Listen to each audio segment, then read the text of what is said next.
vivir, obrar y dar fruto. Entonces vamos a orar. Amado Dios y Padre, gracias Señor por concedernos un día más de vida, por darnos el respirar, por darnos Señor este privilegio de poder venir a tu casa, de abrir tu palabra. Todas estas cosas son bendiciones que no merecemos, pero que tú diariamente nos das, así como el sustento a todos los animales, así para que nuestras vidas no se marchiten. Gracias te damos, Señor, por tu gran amor para con nosotros. Y ahora queremos pedirte que en este día tú nos ayudes a ver tu palabra, a entender, para que nuestros ojos sean abiertos y podamos servirte y agradarte. Te pedimos en el nombre de Jesús. Amén. Amén, hermanos. Vamos a abrir nuestras Biblias. Quiero invitarles que puedan abrir conmigo en Primera de Corintios 3. Vamos a leer y meditar en las palabras del apóstol Pablo a los Corintios, en el capítulo 3, versos 7 en adelante.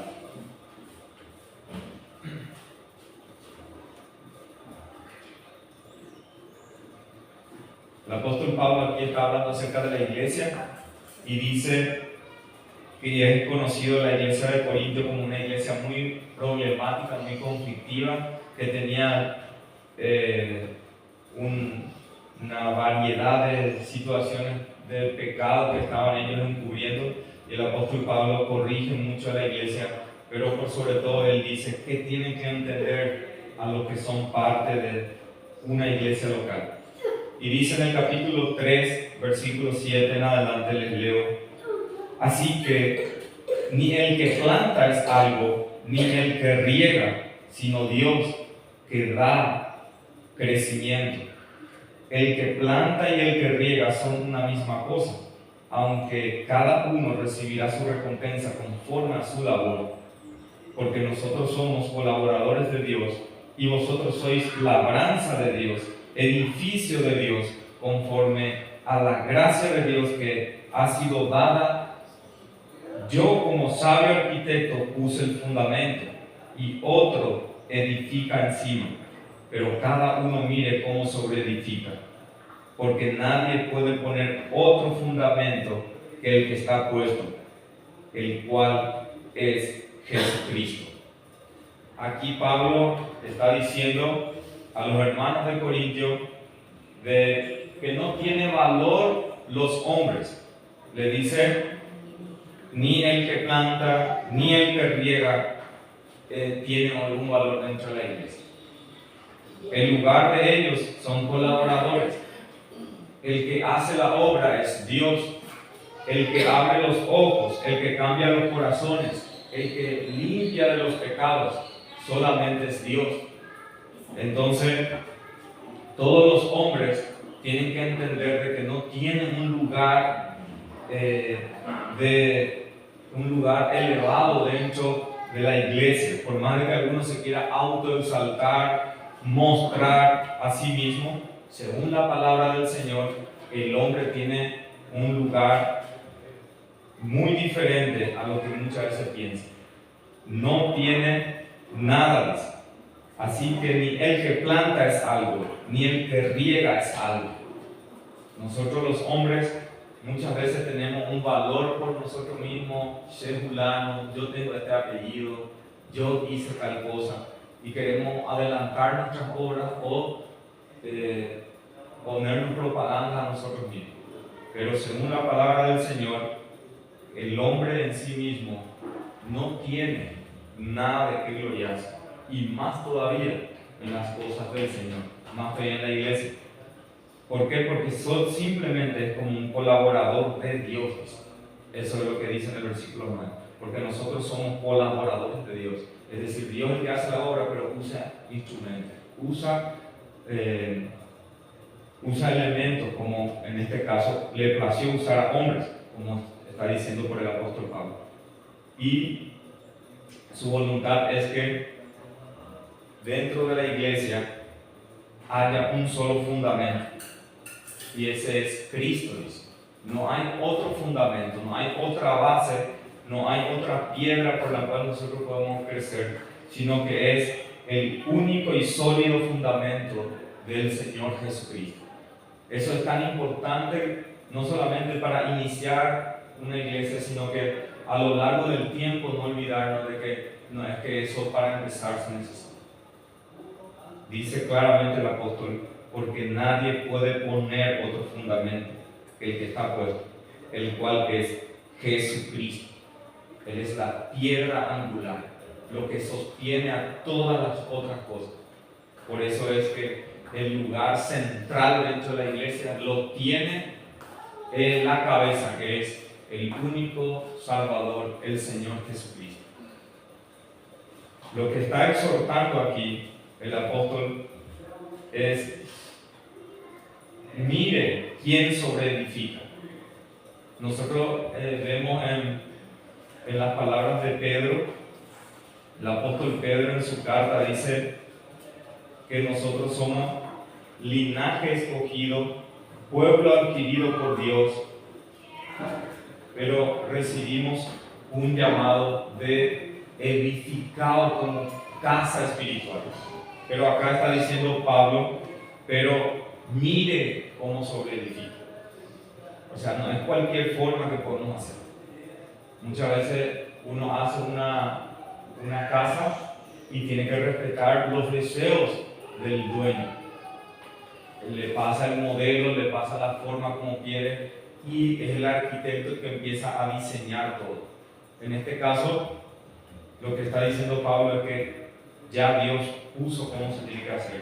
Tiene que cada uno cuidar cómo está sobreedificando. Entonces nosotros estamos viendo justamente eso por el temor que tenemos al Señor y por el deseo de hacer bien las cosas como iglesia, saber cómo debemos de conducirnos y cómo debemos de hacer iglesia. Cada vez que vemos la palabra, eso nos exhorta. Algo que vimos el domingo cuando iniciamos nuestro estudio fue que este estudio tiene un propósito, tiene un norte.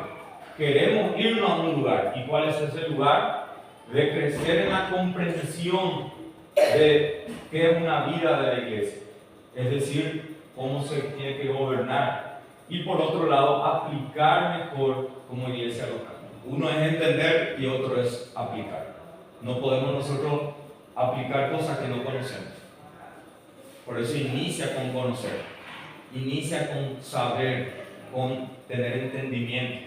Luego vienen los frutos. La semilla es necesaria para que haya los frutos.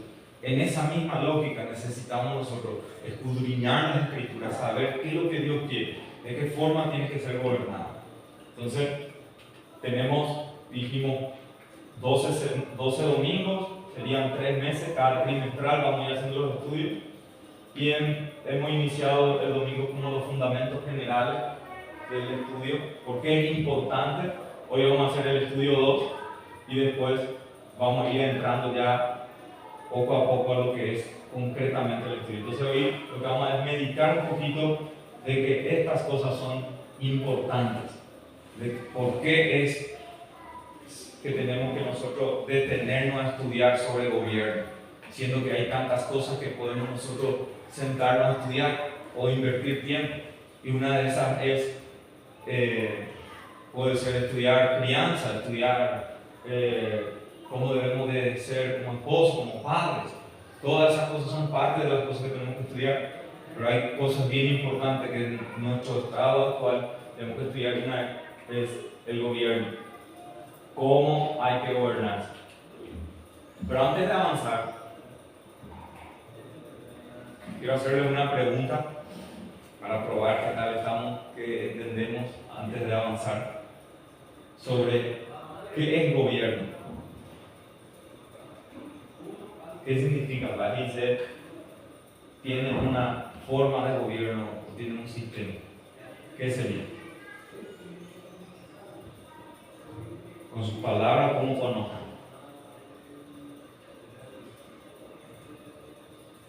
Sería como un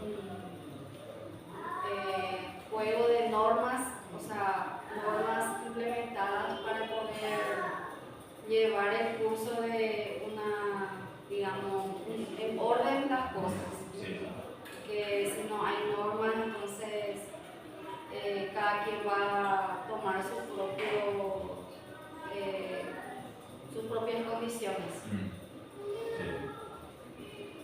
Ahí dijo la hermana, parte clave, norma para que haya un orden.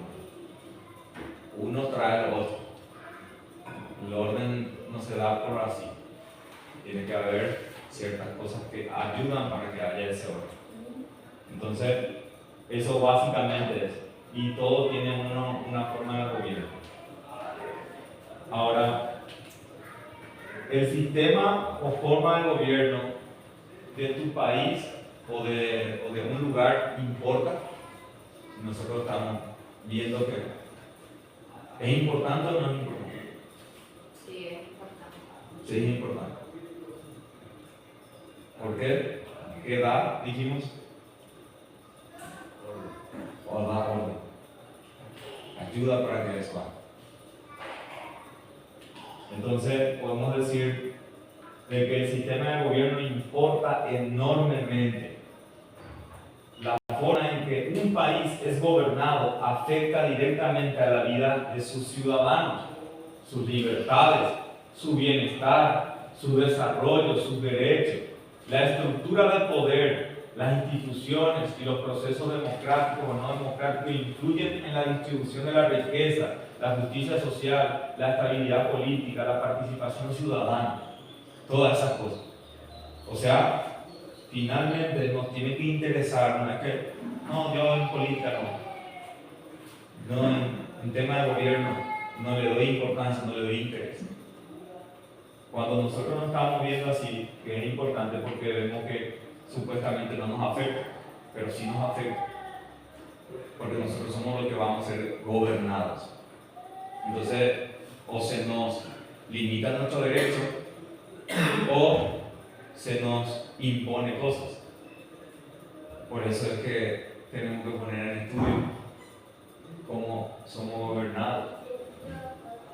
Muchas veces cuando uno analiza ir a invertir a otro lado, por ejemplo, un inversor busca un país donde ir a invertir, mira cómo es el estado de gobierno de ese país, porque sabe, no puede invertir porque el Estado tiene una política de que tanto por ciento le quita a los inversores a ese.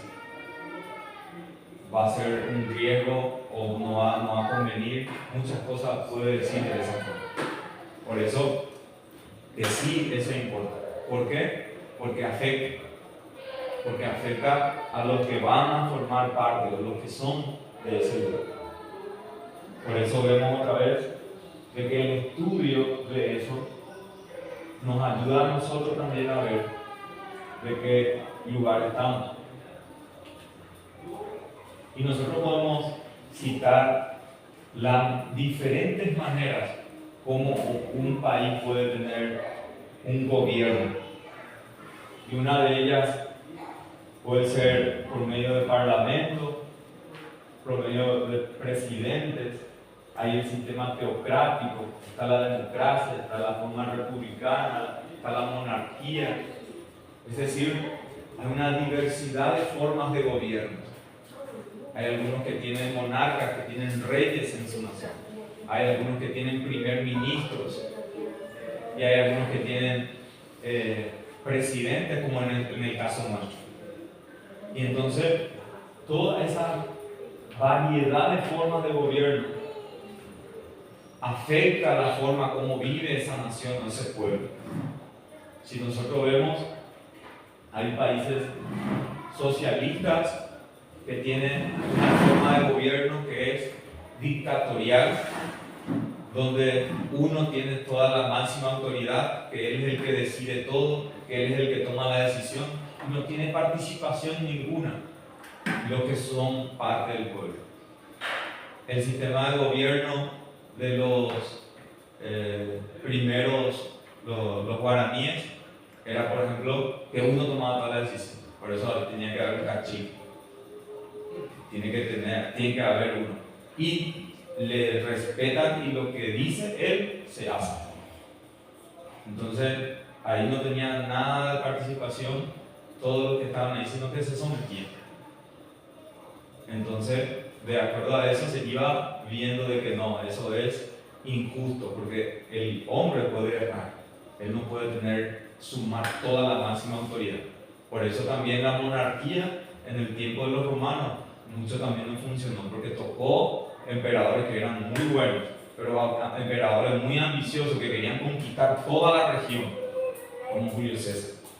Y hubo otros que solamente buscaban placeres, como el tiempo del Señor Jesús, el tiempo de los apóstoles, que solamente buscaba en autoenriquecimiento. Entonces la forma de gobierno importa. ¿Por qué? Porque afecta a quienes son partes, nosotros. Si nosotros vemos, hay mucha forma de opresión de parte de los líderes ahí. En Sudamérica nosotros conocemos Cuba, que es un sistema socialista que busca solamente mantenerse en el poder, no hay otro partido político. En China no hay otro, no se puede competir. Por eso es esa diferencia que necesitamos observar. Ahora, dentro de toda esa forma general de lo que es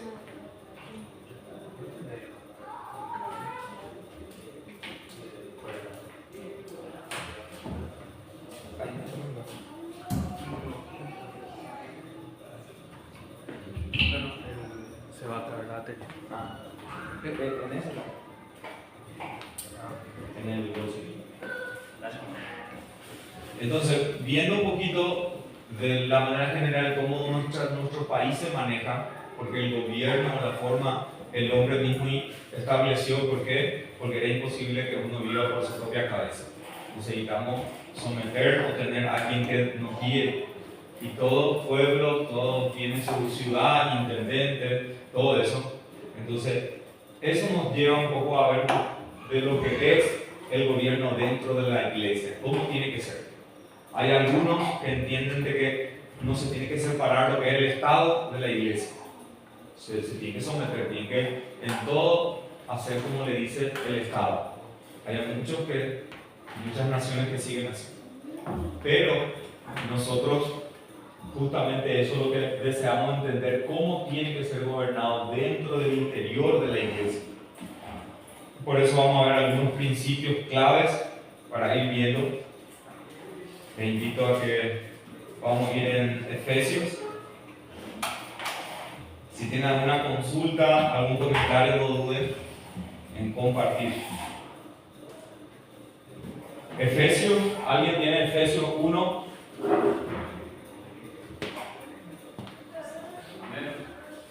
Sí. Que es la arma de nuestra herencia, hasta la redención de la posesión adquirida para la alabanza de su gloria. Hasta la por esta causa también yo, habiendo oído de vuestra fe en el Señor Jesús y de vuestro amor para con todos los santos, no ceso de dar gracias por vosotros, haciendo memoria de vosotros en mis oraciones, para que el Dios de nuestro Señor Jesucristo, el Padre de gloria, os dé espíritu de sabiduría y de revelación en el conocimiento de Él, alumbrando los ojos de vuestro entendimiento, para que sepáis cuál es la esperanza a que Él os ha llamado, y cuál es la riqueza de la gloria de su herencia en los santos, y cuál es la supereminente grandeza de su poder para con nosotros los que creemos según la operación del poder de su fuerza, la cual operó en Cristo, resucitándole de los muertos y sentándole a su diestra en los lugares celestiales, sobre todo principado y autoridad y poder y señorío, y sobre todo nombre que se nombra, no solo en este siglo, sino también en el venidero, y sometió todas las cosas bajo sus pies, y lo dio por cabeza sobre todas las cosas a la iglesia, que es su cuerpo y la plenitud de aquel que lo llena todo en todo. Amén. Gracias, hermano. Vemos en la palabra del Señor cómo Él hizo su obra y Él cómo ha organizado para que sea establecido en la iglesia. Hay algunas cosas interesantes aquí que quiero llamar su atención, hermanos. Uno de ellos es que Pablo ora por un propósito, para que la iglesia de Éfeso, o como en este caso nosotros, tengamos un espíritu de sabiduría, que tengamos entendimiento, que podamos tener una luz de ojos abiertos a entender y a discernir lo que significa la obra del Señor. Lo primero que dice es para que tengan la revelación en el conocimiento de Él. En la oración del Señor Jesucristo dice: esta es la vida eterna, que te conozca a ti. Ese es el propósito, conocer a Dios, al Dios vivo, al verdadero, y a su Hijo que Él ha enviado. Y eso es lo que está diciendo acá. Yo oro para que ustedes tengan conocimiento de Él, que tengan conocimiento del Dios vivo y verdadero, y que crezcan en ese conocimiento. Y dice el versículo 9: ¿y cuál es la supereminente grandeza de su poder? Él quiere dar a conocer a Cristo y quiere dar a conocer el supereminente grandeza del poder de Dios. ¿Qué hizo Dios, que es todopoderoso? Dice el versículo 20: la cual operó en Cristo, resucitando de los muertos. Esa es la manera como el Dios que es poderoso operó primeramente, habiendo resucitado a su Hijo unigénito, después de haberlo puesto en sacrificio y que haya sido muerto en lugar de nosotros. Dice que Él operó ahí para levantarlo de los muertos. Y esa es la misma forma después que dice en el capítulo 2, que Él nos dio vida a nosotros cuando estábamos muertos. Él operó primero en su Hijo Jesucristo, resucitándolo de los muertos, pero también puede operar en tu vida, como ha operado en muchos, resucitándote de la muerte del pecado.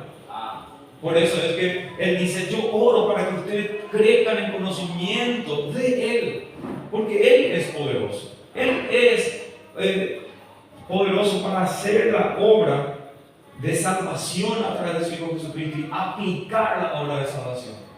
Él es enteramente. Y eso es lo que necesitan saber, dice Pablo. Y también algo que después dice: exaltando al Señor, ¿quién tiene la autoridad máxima? Y Él dice: y haciéndole sentar en la diestra en los lugares celestiales, sobre todo principado y autoridad y poder y señorío, y sobre todo nombre que se nombra no solo en este siglo, sino también en el venidero. Es decir, lo que nos está llevando ahora, después de haberlo mostrado la operación del poder en resucitarlo en el tercer día, así como estaba escrito, como nosotros hoy estamos reunidos porque Él resucitó en el tercer día. Ahora lo que pasa es a exaltarle a este Cristo resucitado, porque Él obtuvo un lugar de preeminencia, un lugar donde sobrepasa a toda autoridad. Muchas veces nosotros decimos: sí, nuestro presidente, nuestro intendente, después encima de nuestro intendente está el gobernador, encima del gobernador está nuestro presidente de la república. Y muchas veces el presidente de la república delante de otro jefe de estado es menor. Pero está diciendo acá que nuestro Señor Jesucristo obtuvo un lugar por encima de todo principado, por encima de toda autoridad, por encima de todo poder y señorío que se nombra en este siglo. Es decir, no hay nada que pueda igualar en el lugar que tiene el Señor Jesucristo después de haber consumado la obra, porque ese era el mandato. El Hijo fue dado y entregado para que después pueda ser exaltado. Él fue humillado. ¿Por qué? Porque se hizo siervo, se hizo semejante a nosotros, ocupó un lugar para que pueda ser en nuestra semejanza en cuanto a debilidad. Tuvo hambre, tuvo sed, tuvo también cansancio como nosotros, limitado a todas esas cosas, pero sin pecado, porque esa era su misión, venir a librarnos de ese pecado. Y justamente el Señor operó de una manera poderosa, que Él hizo todo perfectamente la ley, siendo obediente en todos sus caminos, a fin de vivir para nuestro rescate. Porque Él es la propiciación por nuestros pecados. Él es la ofrenda por nuestros pecados. Juan el Bautista, cuando le vio, dice: yo no soy digno ni de desatar la correa de su calzado. Él es el Cordero que quita el pecado. Él fue el que señaló de que Él era el Mesías prometido, que ahora ha venido en el cumplimiento del tiempo a cumplir perfectamente como estaba escrito, que era por remisión, que era por derramamiento de sangre la remisión de pecado. Hoy nosotros venimos, hermanos, a adorar al Señor, no ofreciendo un sacrificio, no derramando más sangre, porque esa sangre ya ha sido derramada, porque esa ofrenda ya ha sido presentada delante del Señor. Ahora tenemos nosotros una entrada nueva y viva, dice la palabra. Nosotros ahora podemos venir libremente. Inclusive se nos exhorta cuando no venimos, porque tenemos que venir en el nombre de Cristo, sabiendo de que somos vestidos ya de Él y sabiendo el lugar que tiene Él. Está a la diestra del Padre, es decir, sigue intercediendo. Me voy a preparar el lugar. Él está aún haciendo una obra importantísima por nosotros. Después de haber consumado la obra de justicia, sigue intercediendo para que podamos nosotros ser ayudados en nuestras debilidades. Por eso es que Él dice, el que tiene toda autoridad, no solo en este siglo, sino en el venidero. Él tuvo autoridad sobre la naturaleza, sobre la muerte. Él tuvo máxima autoridad en todas las cosas. Mostró de que es poderoso, pero también en el venidero, dice, porque va a venir otra vez. Va a venir por los suyos. Y ahí dice, donde toda rodilla se va a doblar y toda lengua confesará que Cristo es el Señor. Pero nuestro llamado es hoy confesar que Cristo es el Señor. Pero no solamente de afuera, sino que en nuestro interior, en nuestro ser, en nuestro corazón. Cristo está siendo el Señor. Cristo está haciendo lo que te motiva a ti en todas las cosas. Porque Él ha dado todo, pero Él demanda de nosotros todo, para que sea el único Señor. Porque dice el versículo 22, a donde nos lleva finalmente todo el pasaje, habiéndonos mostrado todo lo que Él operó en Cristo, de la supereminente grandeza de su poder, sometió todas las cosas bajo sus pies y lo dio por cabeza sobre todas las cosas a la iglesia. Hermanos, Cristo recibió del Padre todo el poder y Cristo dio a la iglesia ese poder y esa autoridad. Eso es lo que estamos viendo. La iglesia no tiene autoridad por sí misma. La iglesia ha recibido de parte del que sí tiene todo el poder y autoridad. Entonces nosotros no podemos decir que hay una dependencia del Estado. No hay una dependencia del Estado. El gobierno puede tener su forma de conducir, de llevar, pero la iglesia tiene su forma de conducir por lo que Cristo ha obtenido, por lo que Cristo ha ganado. Porque nosotros no estamos trabajando para un reino terrenal solamente, sino para un reino celestial. Nuestra ciudadanía en los cielos. Y Él es la cabeza, y Él es la autoridad, y Él es el que nos ha concedido a nosotros. Como lo que hemos leído, como Pablo, nosotros somos colaboradores de Dios. Ni el que planta ni el que riega es algo, dice Pablo. Solo Dios es el que da para que nosotros seamos quienes sirvamos a Él en su propósito de también tengo otras ovejas que no están en el redil, las cuales debo traer, y ahí somos colaboradores de Él. Por eso, algo que es tan hermoso ver en su palabra, hermanos, y visitas, es el lugar de Cristo en la Escritura, el lugar de Cristo dentro de su iglesia, que tiene que ser también. Eso también encontramos en Colosenses capítulo 1, de los versos 12 en adelante. No sé si alguien tiene, nos puede leer, por favor.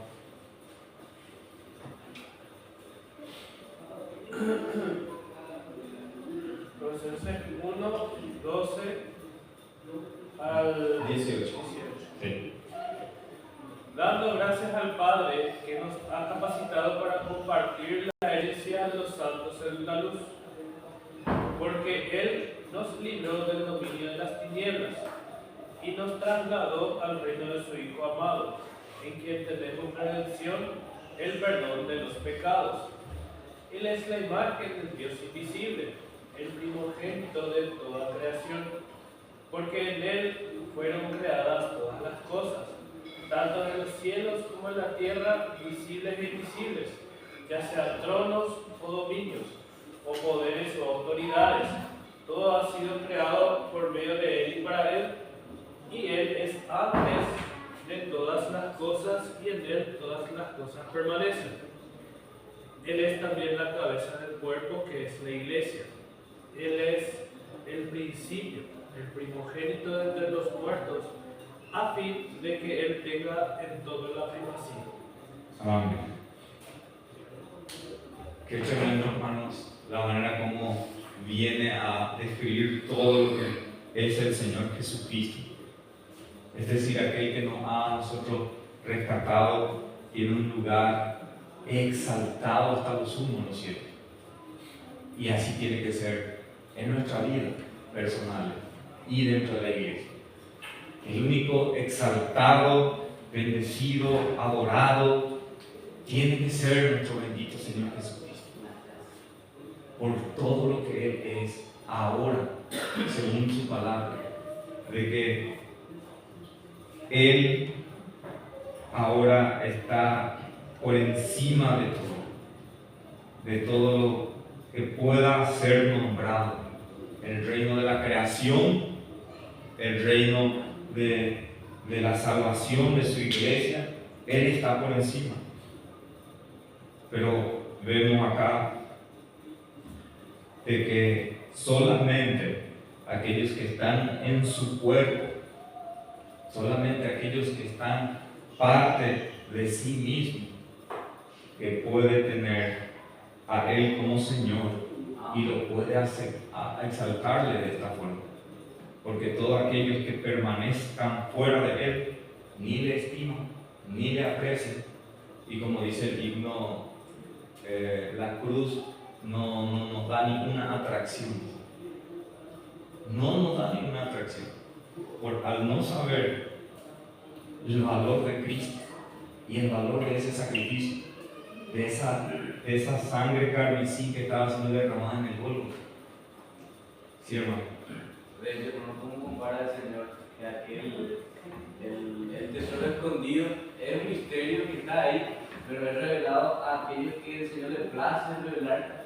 Y como aquel ya tierra que tenía un tesoro, dice, y encontró el hombre, se fue, vendió todo lo que tenía para venir a comprar esa tierra, que sabía el valor, lo estimable que era esa tierra, ese tesoro escondido que él halló.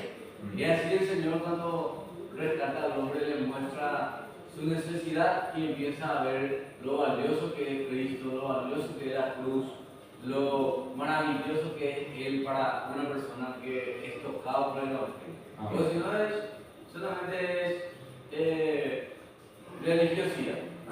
A cumplir, ama a la iglesia, a leer a Sevilla y ya cumplí. Pero cuando realmente es un tesoro apreciable, estimable, es por una gracia que Dios revela a los suyos, aquellos que les place revelar, y los alimenta por medio de ese Espíritu Santo.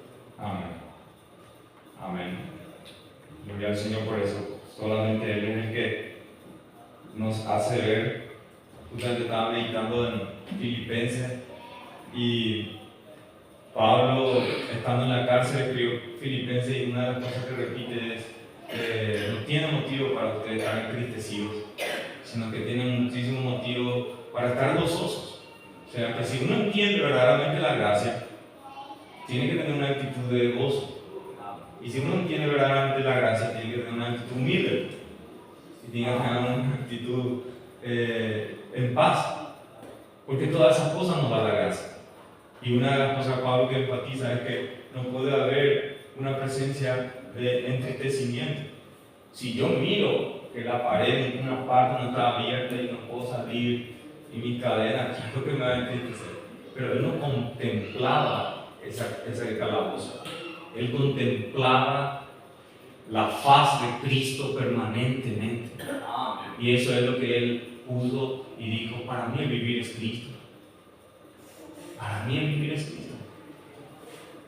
Él dice que todo valor que uno, hombre, puede ponerle a las cosas, él bajó todito. Así como muchas veces de repente el dólar sube y le ponen un valor muy alto, de repente baja. Para él bajó y lo tengo por estiércol, dice. O sea que para él los valores de las cosas, de que él era judío, de la tribu de Benjamín, todas esas cosas, no pierde. Ya él no le da gusto, no le da sentido a esas cosas.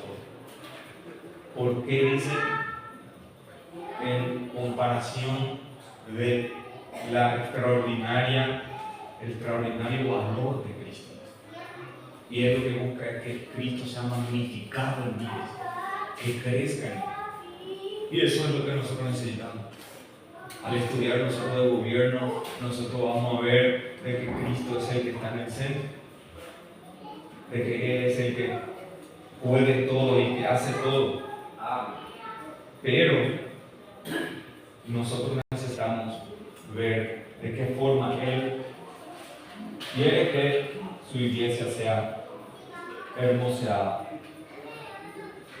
La iglesia de Cristo tiene una forma de gobierno, así como vemos múltiples formas de gobierno, y cada candidato, por más que alguno nos diga todo de manera abierta, si es derecha, si es izquierda, está más o menos en el medio, tiene una forma como va a llevar a una nación, a un pueblo.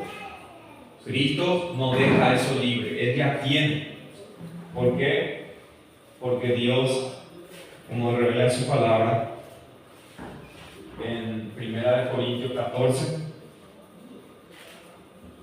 ¿alguien tiene? 1 Corintios 14, 33 y 40.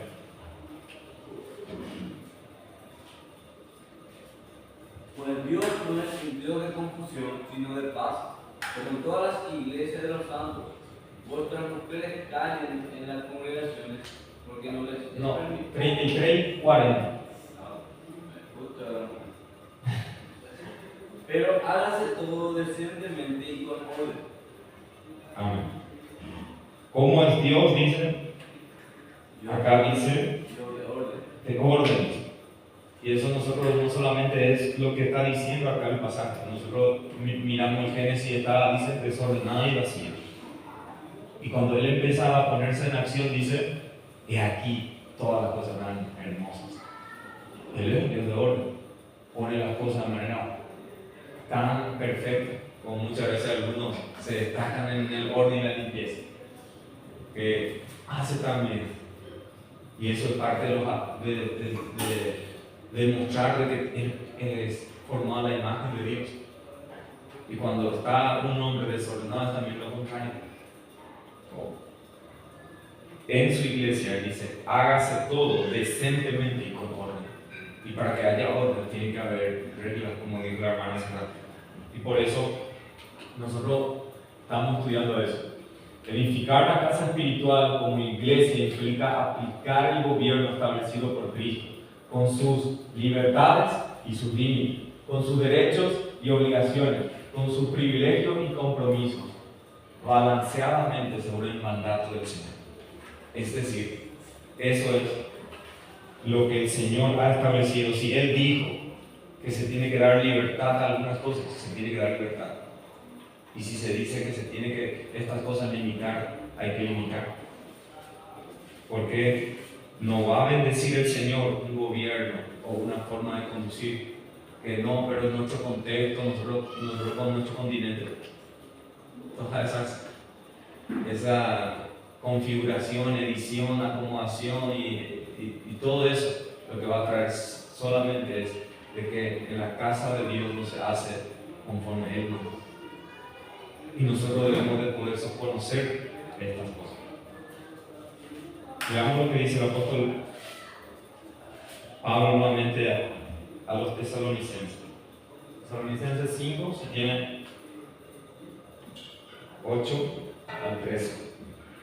Pero nosotros que somos del día, seamos sobrios, habiéndonos vestido con la coraza de fe y de amor, y con la esperanza de salvación como yelmo, porque no nos ha puesto Dios para ira, sino para alcanzar salvación por medio de nuestro Señor Jesucristo, quien murió por nosotros para que ya sea que velemos o que durmamos, vivamos juntamente con Él. Por lo cual animaos unos a otros y edificaos unos a otros, así como lo hacéis. Os rogamos, hermanos, que reconozcáis a los que trabajan entre vosotros y os presiden en el Señor y os amonestan, y que los tengáis en mucha estima y amor por causa de su obra. Tened paz entre vosotros. Amén. Vemos claramente cómo Dios quiere que se tiene que conducir en medio de la iglesia, imitando su carácter.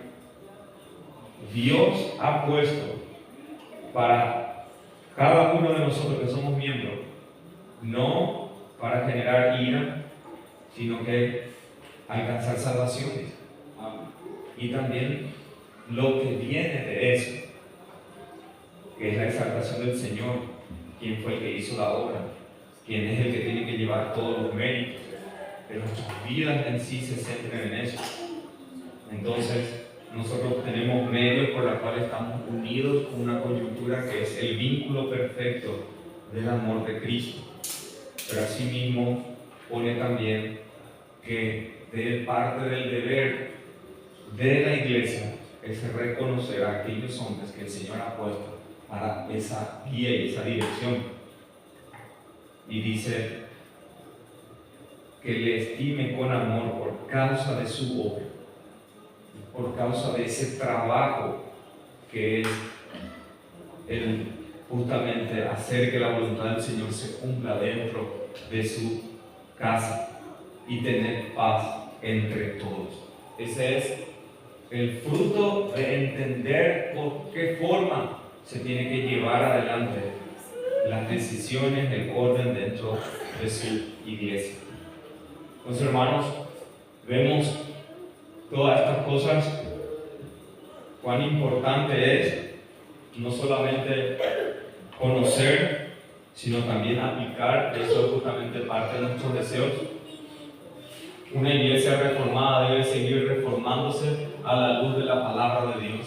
Fue una de las conclusiones que hicieron los hermanos en su momento, que la sola escritura no tiene que ser solamente levantada y anunciada, sino que aplicada y llevada, y no solamente en una de las áreas, sino que tiene que estar cambiando, impactando nuestra forma en todas las cosas, rompiendo lo que nosotros queremos hacer por nosotros mismos y hacer a su manera. Eso es la forma como dice el apóstol. Y vamos a terminar con este pasaje. Primera de Pedro, capítulo 3. El versículo 13 al 17 dice: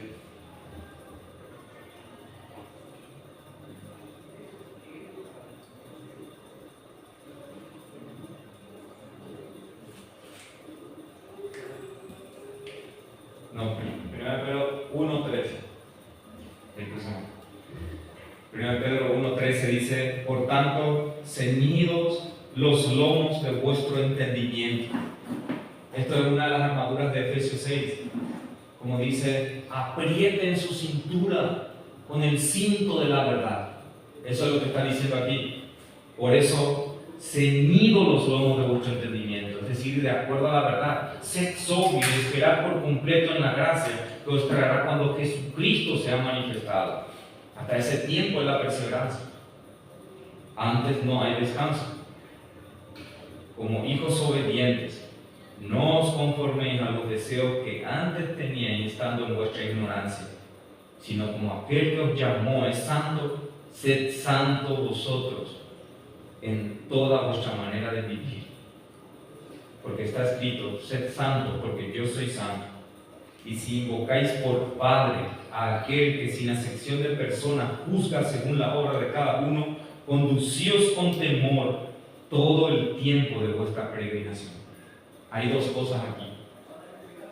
Tenemos que ser santos, no en algunas cosas, en toda vuestra manera de vivir. Y dice, en todo el tiempo de vuestra peregrinación. Dos cosas importantes. En toda manera, no solamente los domingos, y en todo tiempo.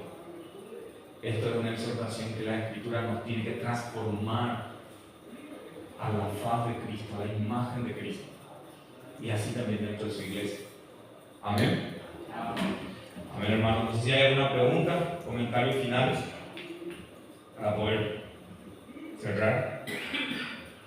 Damos gracias al Señor. Vamos a orar. Que el Señor nos ayude. Amado Dios y Padre, único Dios, vivo, eterno, gracias te damos por este día que tú nos concedes para poder meditar, para poder escudriñar tu palabra, para poder exponernos tu bendita palabra, que es viva y eficaz, y es cortante, y llega hasta lo que nosotros no podemos cambiar. Oh Señor, usa tu palabra, quebranta a aquellos que aún no te conocen, y santifica y limpia a tus santos, a fin de que en esta iglesia local tu nombre sea exaltado como es en los cielos. Oh Dios, te damos gracias, te pedimos en el nombre de Jesús. Amén. Amén, hermanos. Vamos a saludarnos y después tenemos nuestro